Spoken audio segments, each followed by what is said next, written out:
Well, good evening, ladies and gentlemen. We're going to get started with this evening's program. Thank you for coming out, conquering your fear of the coronavirus and anything else that might be out there. It's a clean room. We had it swept earlier. My name is Scott Harris. I'm Executive Director of Museums here at the University of Mary Washington. And on behalf of the university and the James Monroe Museum, we welcome you to today's lecture. That is a Women's History Month lecture, although just like with African American history or these other sort of designated month things, we don't feel that we have to confine women's history to March any more than we always confine African American history to February. We can talk about them anytime. It just so happens that tonight's program, though, will be relating an event that occurred 200 years ago this month, so it's particularly appropriate that we're talking about it in the time frame in which we find ourselves. So just felt I ought to clarify that a little bit. Before introducing our speaker, I did want to, as always, acknowledge the support of the various sponsors that make all of the museum's public programming possible. That includes the H. Stuart Jones Charitable Trust, the Paul and Jane Jones Trust, of which Walter Jervis Sheffield is the trustee, Fredericksburg Savings Charitable Foundation, and of course the Friends of the James Monroe Museum, most of whom I believe, if I look out here, most of you are friends. Those of you who are not should be ashamed of yourselves, and we hope you'll correct that sometime in the future. Would also like to point out that there are program schedules for the museum for the rest of the year up at the table. Unfortunately, the very next event listed has been changed, and so I want you to know our Sounds of Giving concert that we're doing in conjunction with Gary Melcher's Home and Studio. This is a concert to benefit both museums, which was scheduled for March 19th, Mary Wash Giving Day. For various reasons, we've had to move to May. And so if you did follow the instructions, or if you do to sign up for this concert, you'll see that the date has changed. Everything else is the same. We are going to be doing it in the pavilion at Gary Melcher's Home and Studio. Gaeg Degbalola and Lisa Lim will be the performers, and we're really looking forward to a great show from them, but it'll be May 28th, and as I say, if you go to sign up, that's where you'll see the information about how to do that. It's through the alumni webpage that they're helping us with the way of doing that. So we look forward to welcoming you at a later time than what was in here. Do want to mention that in April, we will be beginning our outdoor activities at the museum and the garden. Whereas we used to do First Friday programming, then this year we're going to be starting to do Third Thursday programming. Because First Friday, of which we were one of the first places to do anything in Fredericksburg with that, has become so popular that the audience is going everywhere, and we're kind of losing it out a little bit. So we thought we will try doing Third Thursdays, and we will do History Trivia, one of our perennial favorites. That's from 6 to 7:30 p.m. on Thursday, April 16th, and Fredericksburg City Manager Tim Baruti will be our celebrity quizmaster. So come on out to enjoy the trivia, or if you've got a complaint about your trash service or the street department or something like that, your taxes are too high, you get a chance to confront the city manager on that, and also have a good time with the trivia contest. Cash bar, 50-50 raffle, all the usual perks to that. And then a really interesting program that we're very excited about on March 23rd from 7 to 8:30 p.m. This will be at the James Monroe Museum, and it will feature our Assistant Director and Curator, Jared Kearney. It's called Preserving Family Legacies. Jared will be discussing home methods of preserving your cherished items and family heirlooms, and also how to differentiate antiques from replicas. So a little bit of connoisseurship from our multi-talented curator and associate director, who is a potter and a blacksmith and a swordsmith and all these other things that we keep finding out about Jared. So we encourage you to come out for that too. And if you want to find out about that and the rest of the programs, please do look at the schedule up there. Take one with you.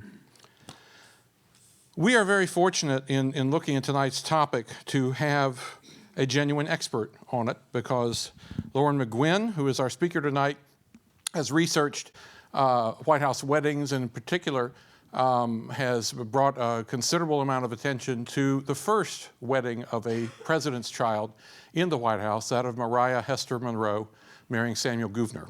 And we're really excited she's here, because it's yet another example of how we've had a wonderful relationship with the White House Historical Association. This is the newest chapter in that. Lauren is the editorial and production director at the White House Historical Association, a nonprofit, nonpartisan organization dedicated to enhancing the understanding, appreciation, and enjoyment of the historic White House.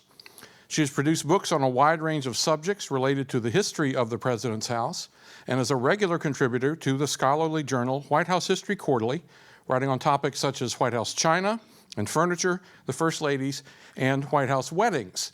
And by happy coincidence, we have, for you to take home this evening, the issue of the journal on White House weddings. There's Linda Robb and Chuck Robb right on the cover. And if you're really nice and ask really, in a quiet, soft voice, Lauren might actually sign one for you. So she also has subscription forms if you want to subscribe to the journal, which is a great journal. I'm proud to be an editorial advisor for it, and we've had some nice articles in there from the James Monroe Museum too, so it's a great publication.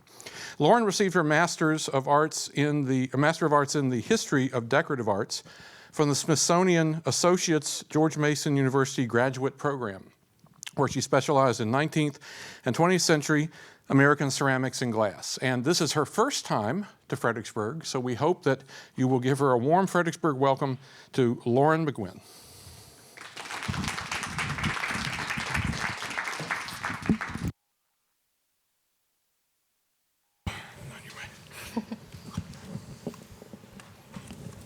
All right, well, thank you for having me here today. My presentation is based on the article that I wrote for White House History Quarterly, and it's titled A First Daughter's White House Wedding, the Etiquette Wars and the Celebration at Stephen Decatur's House. So not many can say that their wedding venue was the historic White House. In fact, in over 200 years of the house's history, there have only been 18 documented wedding ceremonies that have taken place there. They were sisters, nieces, a president, a son, a brother, and even a White House photographer. But not surprisingly, almost half of White House weddings were hosted for the daughters of presidents. And Maria Monroe and Samuel Gouverneur were married on March 9th, 1820, nearly 200 years ago, in the Blue Room. It was the second wedding to take place in the White House. The first wedding was for First Lady Dolly Madison's sister, Lucy Payne Washington. But Maria was the first daughter and the first of the president's child to be married in the White House.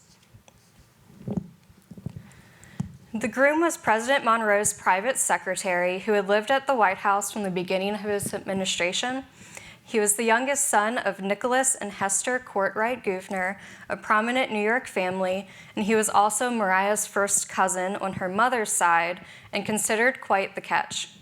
He was, quote, a man of decidedly social tastes and enjoyed throwing lavish entertainments with his wife after their White House years.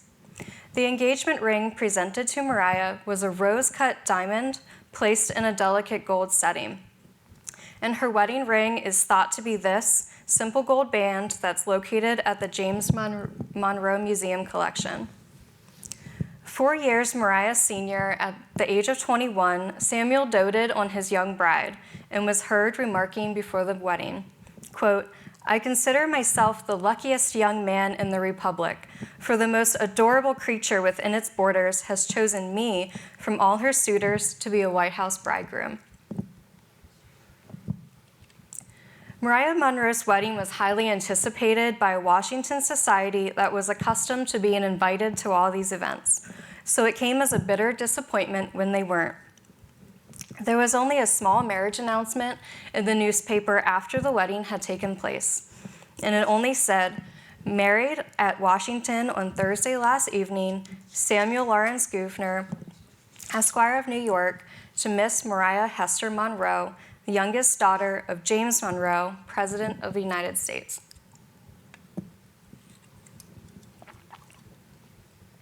So the Monroes handled social events at the White House in a much more formal manner than the previous administration.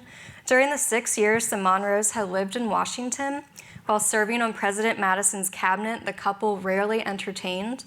James Monroe was an experienced diplomat and once minister to France, and he wanted to model the executive mansion after the strict formal rules of the European court, and he thought this would place the nation in a more favorable and sophisticated light with the rest of the world. So to do this, he set rules of etiquette for all the public contact, and making the White House not as accessible as it was during the Madison administration.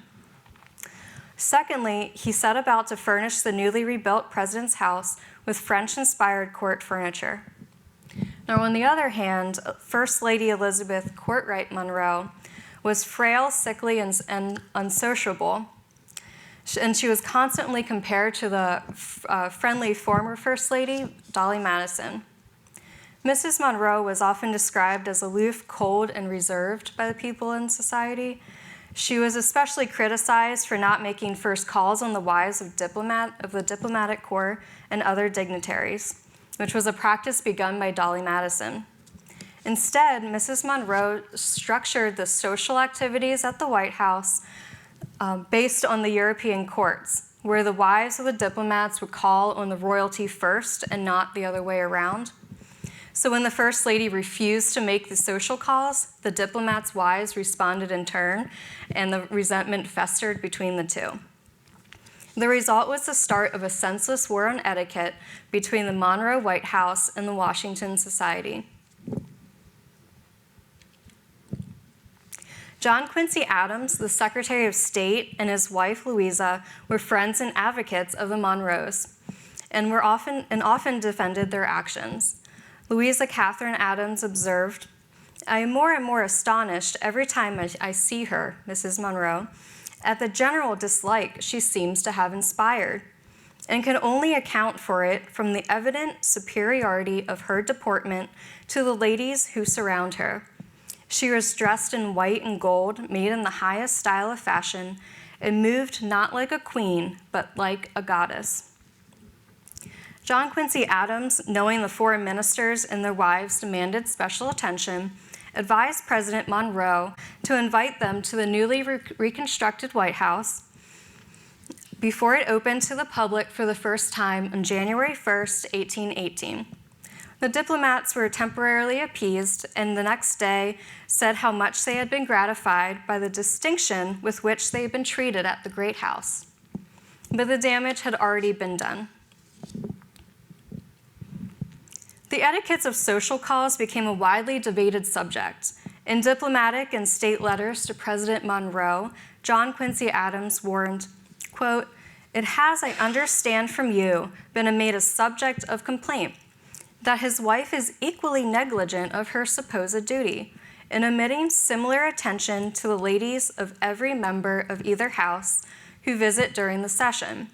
I have never heard a suggestion that it was due in courtesy from his wife to visit the wife of another member of Congress. These visits of ceremony would not only be a very useless waste of time, but incompatible with the discharge of the real and important duties of the departments. In paying the first visit to ladies coming to the place as strangers, Mrs. Adams could draw no discrimination. To visit all would be impossible." So Adams continued to describe what he considered the absurdity of society's expectations in his diary. He said, "All ladies arriving here as strangers, it seems, expect to be visited by the wives of the heads of departments, and even by the president's wife.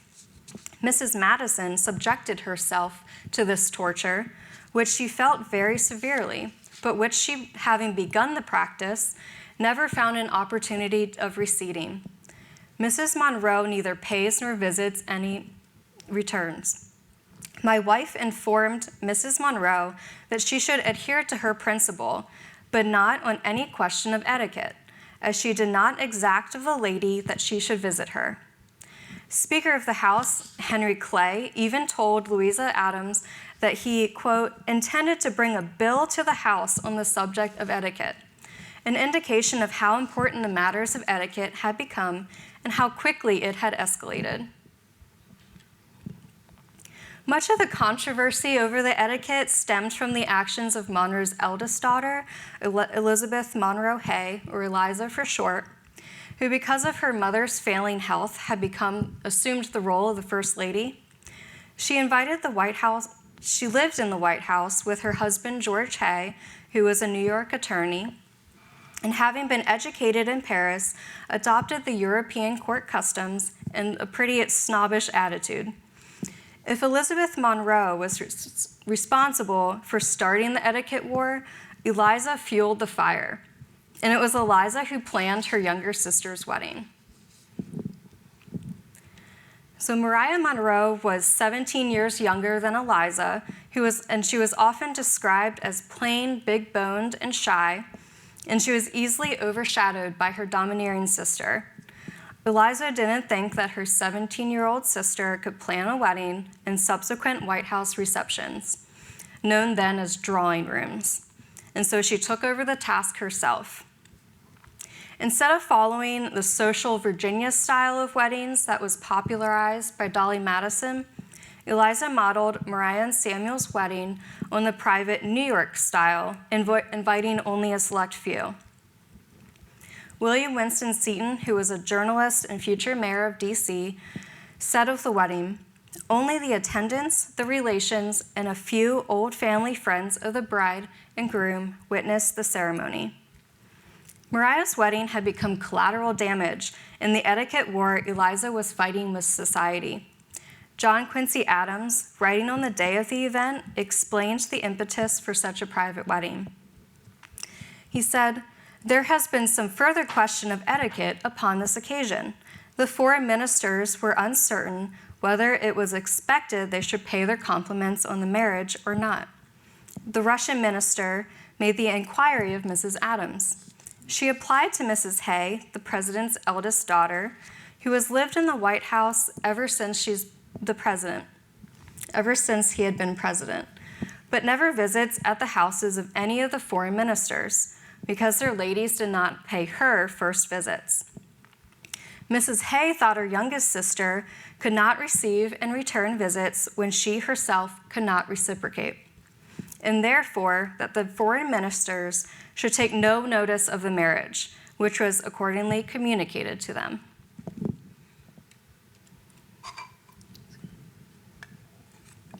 So because the wedding was private, there are very few accounts of the actual event. Some details, however, I was able to piece together from memoirs and diaries. And although close friends and advisors to the Monroes, the Adamses were not actually invited to the wedding, but Louisa Catherine Adams recorded some details in her diary. On the day of the wedding, she wrote, "The day was uncommonly rainy and stormy, and I remained at home all day, saw no one and heard nothing." The next day, the Adamses dined at Colonel Taylor's house and heard whispers of the wedding and of those who felt slighted by not receiving an invitation. She writes, "We heard a great talk of the wedding, and as usual, many ill-natured remarks. I have heard nothing concerning the ceremony except that there were 7 bridesmaids and 7 bridesmen and a very handsome supper at which 42 persons sat down. There are to be 2 drawing rooms on Monday and Tuesday next, and I mentioned that the diplomatic corps were not to be admitted on the occasion to the ladies, and they were all excessively shocked." Years later, Maria's daughter-in-law, Marion Campbell Gouverneur, wrote a description of the wedding in her memoir. She said, "Only the relatives and personal friends attended. Even the members of the cabinet were not invited. And the gallant Thomas S. Jessup, one of the heroes of the War of 1812, acted as groomsman to Mr. Gouverneur." So the wedding ceremony took place in the state floor of the White House, most likely the elliptical saloon, which is today's Blue Room, because the larger East Room was still unfinished. The Blue Room was where the president most often received official guests.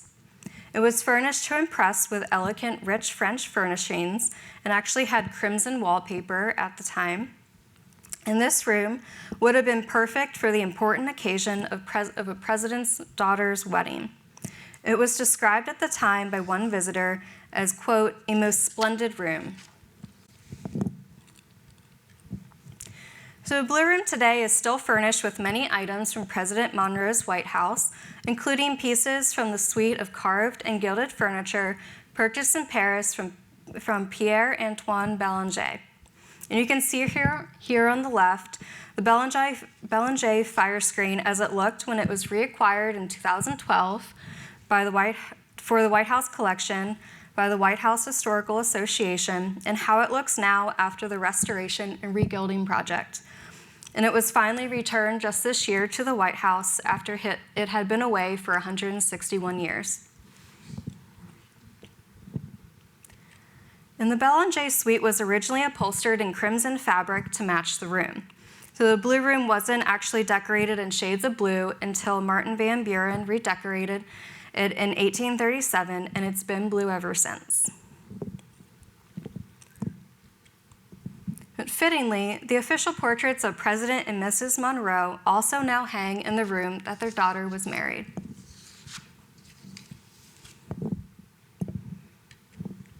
And we know that the wedding ceremony was officiated by the Reverend William Hawley from St.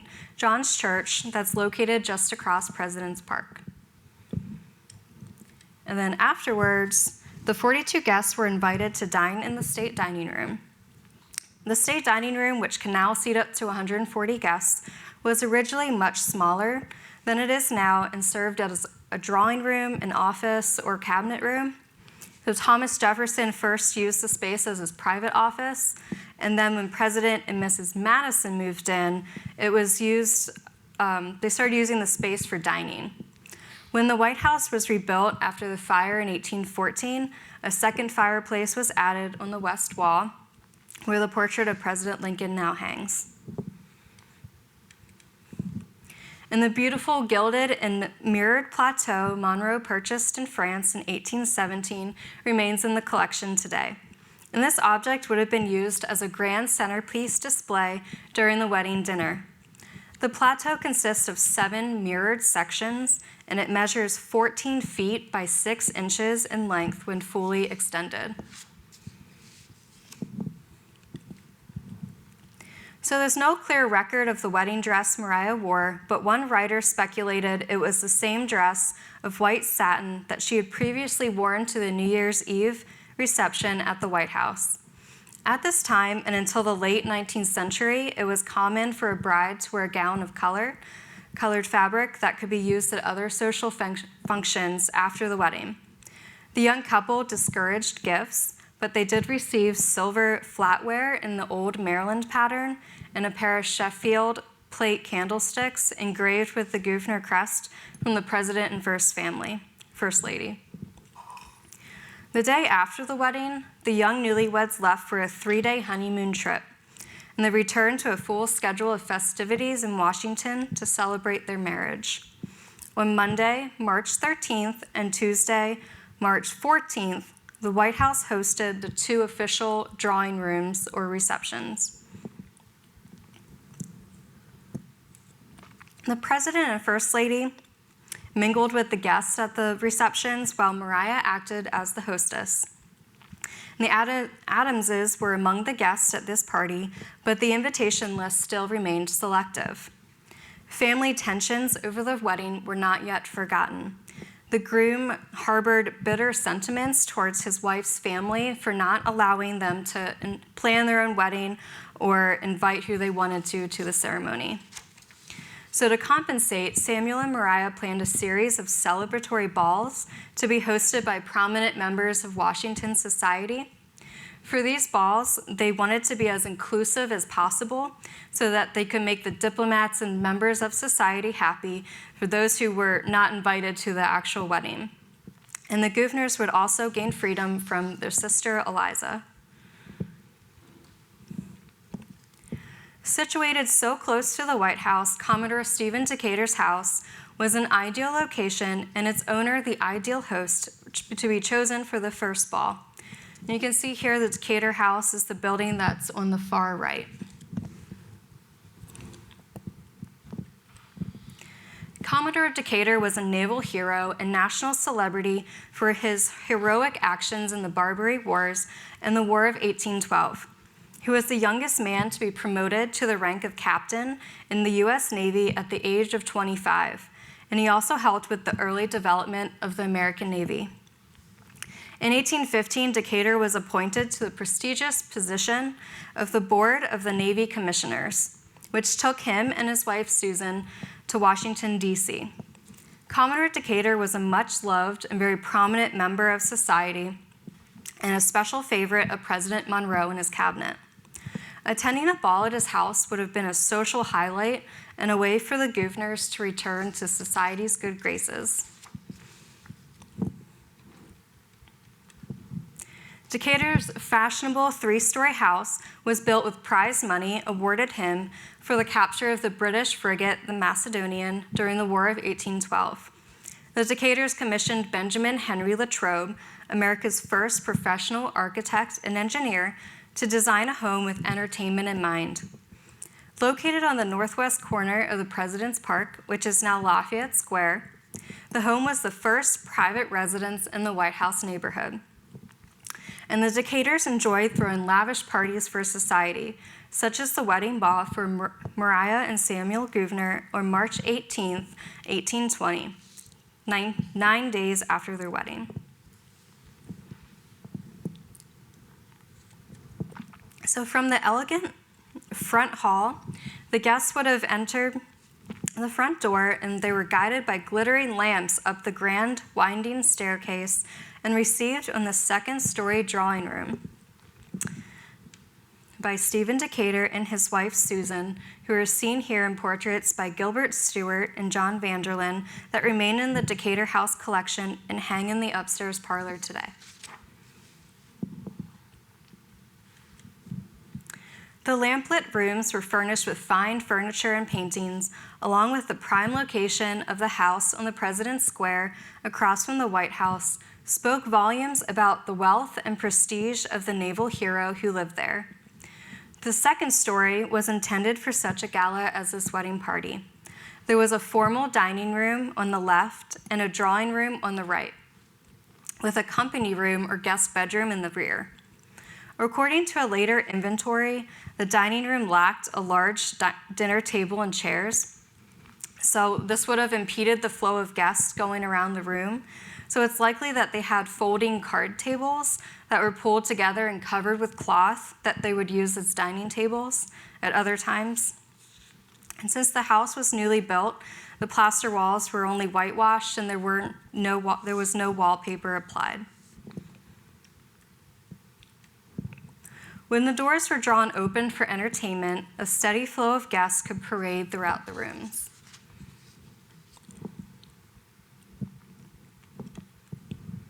And the 2nd-story windows, designed by Latrobe to be taller than the others, and had the shutters left open so passerbys could admire the sight and sound of the festivities within. So the guests arriving at the Decatur's house would have been dressed in the height of fashion. The French Empire style was adopted in America through fashion publications and illustrations that portrayed high-waisted dresses with short puffed sleeves and long loose skirts that created a straight silhouette. And copying admired members of society such as Dolly Madison, who wore the Empire-style dress in her 1804 portrait by Gilbert Stuart, also helped spread the fashion. Different types of clothing began to be held appropriate for different occasions and times of the day. The stylish walking dress was worn for daytime promenades and socializing, whereas full dress meant evening attire was suitable for a ball.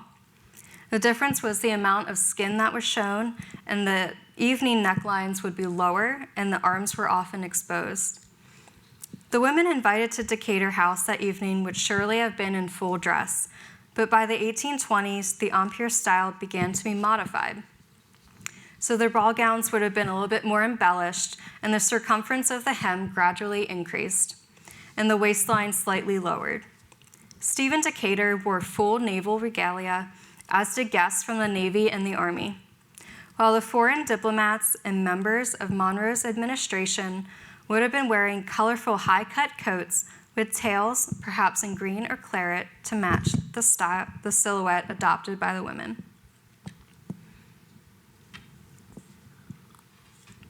So the ball at Decatur House was meant to be a week-long event that was, quote, destined to be the gayest of all the season, end quote, and with other balls planned for every night of the week in honor of the bride and groom.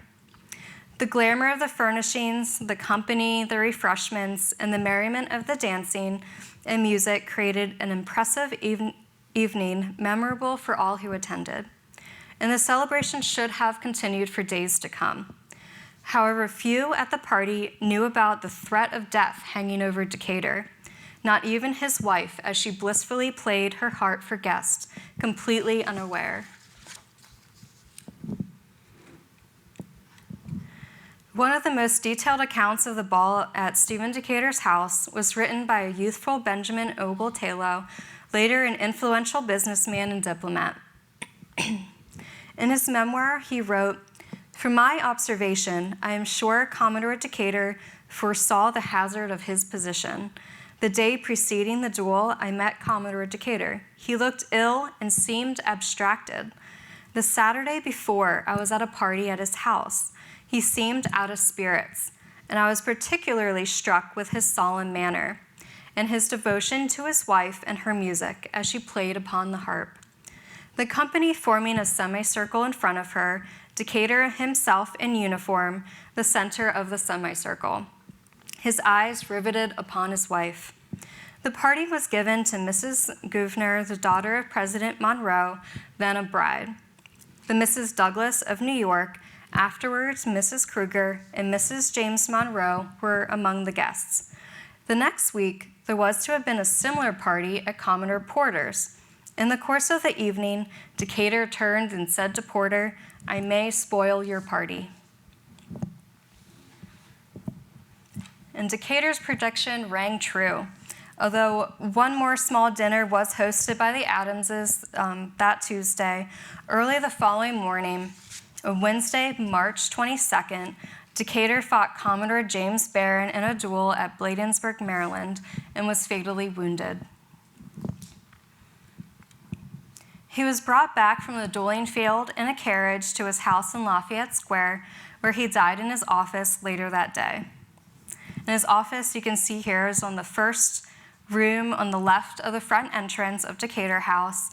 And here you can see it's furnished today with objects from the Decatur family, as well as from later owners of the house. So Decatur was only 41 when he died. And if he hadn't accepted the challenge to a duel, it is believed by some that he may have one day even been president. And Susan was left to mourn this tragedy for the rest of her life. Louisa Adams wrote in her diary, "The shocking news of Commodore Decatur being mortally wounded in a duel with Commodore Barron. My blood ran cold as I heard it, and Mr. A immediately went off to see him and offer every assistance in his power. I followed, and when I got there, was informed that there were faint hopes of his life. The whole town was in a state of agitation, and a great part of the day his door was crowded and people waiting the sad event. He expired at 8 o'clock last evening to the grief of the whole nation, who will long mourn the loss of a favorite hero whose amiable qualities as a private citizen entitled him to the esteem of all of those whose esteem and friendship were worth possessing." The nation was devastated, and the bridal festivities were forgotten. Margaret Bayard Smith, who was a prolific writer of Washington society, said, "Commodore Decatur's death was a striking and melancholy event. From the moment Decatur fell, nothing else was thought of." But the bridal festivities have received a check which will prevent any further attentions to the president's family in the murder of Decatur. The first ball, which we attended, consequent on the wedding, was given by the Decaturs. Invitations were all out from Van Ness, Commodore Porter, etc., and all of which were remanded on so fatal a catastrophe. While Washington was recovering from their shock of Decatur's tragic death, they were at least momentarily distracted from the obsession with etiquette. The Gouverneur's plan had succeeded. Even though the bridal celebrations ended abruptly, the only ball held was a significant one. As the final ball to ever be hosted by Stephen Decatur, it made a lasting impression.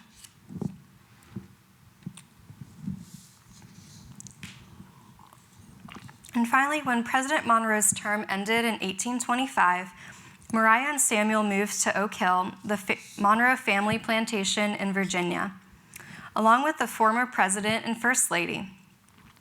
When Samuel became a member of the New York State Assembly, the Gouverneurs moved to New York, and he later served as postmaster of New York City from 1828 to 1836. While in New York, Samuel invested in racehorses and the Bowery Theater along with James Alexander Hamilton, who was Alexander Hamilton's son. And together, Maria and Samuel had 4 children: James Monroe, Elizabeth, Samuel L. Jr., and a daughter who died in infancy. Former President Monroe moved to New York to live with Maria when his wife Elizabeth died in 1830. And on July 4th, 1831, he died from heart failure and tuberculosis. The Oak Hill estate was willed to Maria but was sold to pay off her father's debts.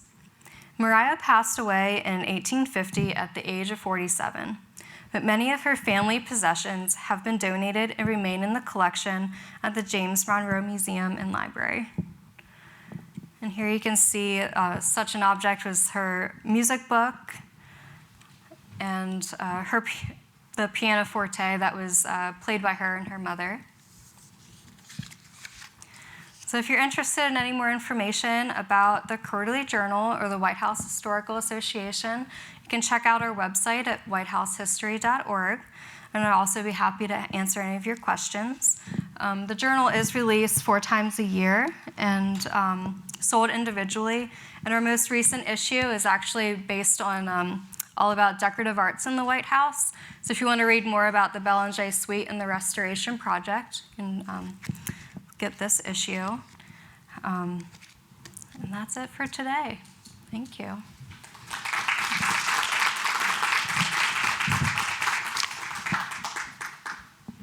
So if there are questions that the audience has, I will try to be Donahue, who remembers Donahue, and run over with the mic. I see a hand up. Or no, you're just saying you remember Donahue, okay.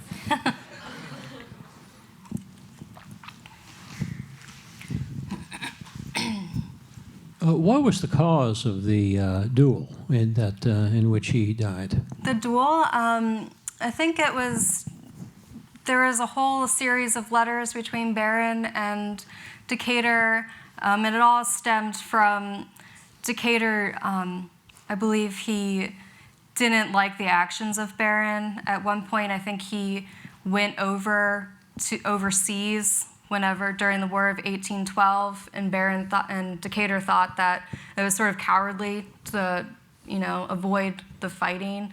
And then, and I also think that Barron was just incredibly jealous of Decatur, and so over a course of time, it just sort of evolved and turned into more than what it should have been. There had been a certain professional rivalry between them, and Yeah. Decatur had sat in judgment of Barron for an incident involving a court of inquiry earlier in Barron's career, which led him not to be banned from the Navy, but he left the Navy, I believe, for a while and came back. And he did harbor this resentment. He was a very capable officer in his own right, and under other circumstances, they would have enjoyed a good personal and professional friendship, but it just seemed to not work in terms of how he viewed Decatur particularly, and he had a level of celebrity that not a lot of people attained in that time who weren't politicians, and generally military heroes were the people that got that. And the Navy especially, having proved itself in the War of 1812 so spectacularly, and the Barbary War, just gave him that kind of aura. And I think you're right, that Barron had a certain degree of professional and personal jealousy over that. And the slight that resulted in the duel was that. It wasn't terribly damning, but it was enough. And regrettably, Barron shot to kill, and it was an agonizing death for Decatur. I think also the rules of the duel were set by the seconds, and they were changed so that Decatur's second changed the rules so that they would stand closer than what they normally would have, and that also was a contributing factor to being hit.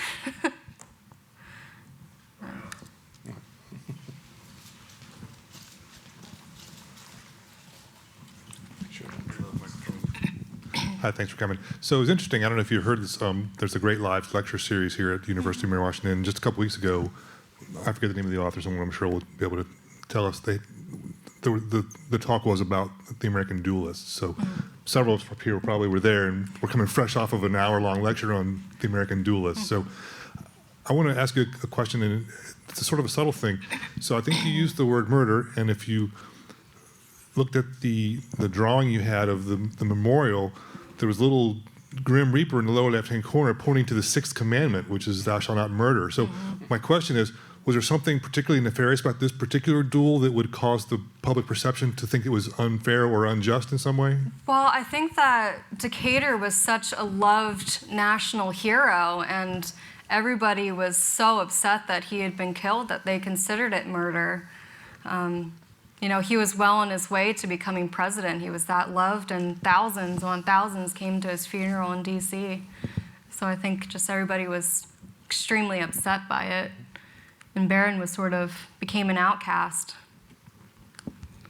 Yeah, there's no subtlety in this. Yeah. And there's so many of the mourning symbols that would be common when anyone is being mourned, from the willow to death of the smiling face, interestingly. It doesn't seem but so grim a reaper. The naval references, of course, there. And again, a national hero, friend of the president, very close friend of the president and the family. Even a naval vessel in the background, the anchor. I mean, it really was, for those who were students of Civil War history, when Colonel Elmer Ellsworth is killed early in the Civil War, personal friend of Lincoln, body brought back and laying in the White House. I mean, it's that kind of a thing. I think that it was Ellsworth, wasn't it? I'm looking at you, Theron, so you might remember. But again, this sort of aura of celebrity contributed a lot to it. And I don't remember what happened with Barron later. As you say, he was sort of vilified, but I think he stayed in the Navy. Dueling's officially illegal, and yet they went over into Maryland to do it and managed, I guess, to avoid the law. I don't think there was a prosecution or anything. Yeah, I think they went really early in the morning. Like, not even Susan knew about the duel. So, and then they brought him home, and he died in that first room office later that night. So. But as you say, this really put a stop to official Washington's recognition of the marriage of Samuel and Maria, which is so unfortunate because it had been, as you say, a diplomatic faux pas in the beginning, and something that even the president had to sort of get into and try to quell some of the uproar over this. Washington's still a very small city in 1820, a very small community, very southern, as you were referencing with the Virginia custom. And so this small community of diplomats and government officials had a very intimate, close society, and anyone stepping out of it, particularly after, as you say, the years of Dolly Madison, who was everybody's friend and everybody's hostess. Elizabeth had a different approach. Eliza, a little headstrong too. So they had it sort of stacked against them, and yet this was the opportunity for it to be a turnaround, and yet fate intervened. So not the happiest story in the world, but at least they did go on to a happy marriage for a number of years. Any other question? Yes, ma'am. I'll pass it down.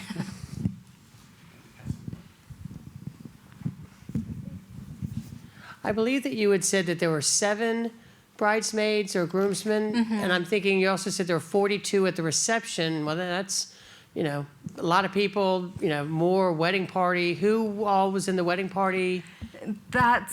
We've tried to track that down, but since it was such a private wedding, that there's really not that much out there about it.